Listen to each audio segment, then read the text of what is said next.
Oke, assalamualaikum warahmatullahi wabarakatuh. Selamat pagi semuanya. Semoga kita semua senantiasa dalam keadaan sehat walafiat ya. Dan semoga setiap urusan yang kita lakukan hari ini diberi kelancaran oleh Allah Subhanahu wa taala. Amin. Pada kesempatan kali ini saya akan menjelaskan tentang fikih muamalah terkait dengan riba ya. Yaitu apa yang dimaksud dengan riba dan bagaimana prakteknya pada masa Rasulullah SAW. Pertama, riba secara bahasa itu artinya adalah ajiadah. Ajiadah itu berarti tambahan. Nah, itu secara bahasa. Adapun secara istilah, para ulama berbeda pendapat. Misalnya, yang paling sederhana dan paling jelas gitu. Pakar kosakata Al-Quran Ar-Raghib Al-Isfahani yang mendefinisikan riba sebagai penambahan atas harta pokok. Jadi setiap penambahan atas harta pokok itulah dinamakan dengan riba ya. Nah, di Indonesia, Majelis Ulama Indonesia telah memberikan definisi yang jelas mengenai riba. Bisa dibaca pada Fatwa nomor 1 tahun 2004 ya tentang bunga bank. Itu di sana didefinisikan apa itu riba ya dan apa saja dasar hukumnya. Nah, riba itu dipraktekkan atau pada masa Rasulullah Shallallahu Alaihi Wasallam riba sudah menjadi kebiasaan atau adat istiadat ya.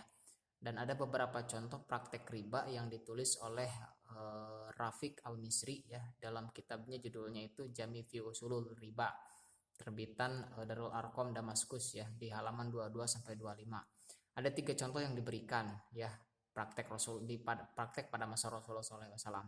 Yang pertama adalah seseorang itu meminjam keping 10 keping emas, kemudian dengan waktu tertentu, dan ketika pengembalian harus dikembalikan sebanyak 11. Jadi ada tambahan 1 keping emas.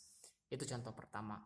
Contoh kedua adalah seseorang memberikan 10 keping uang emas itu kan kepada seseorang, kemudian harus dibayar pada waktu tertentu.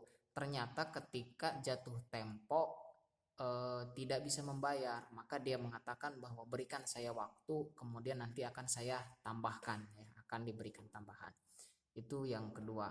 Kemudian yang ketiga ada seseorang yang mengkreditkan barang, jadi menjual secara kredit, kemudian ketika terlambat dikenakan denda atas keterlambatan tersebut. Jadi 3 praktek ini menjelaskan tentang seperti apa kurang lebihnya ya konsep riba di dalam prakteknya. Nah,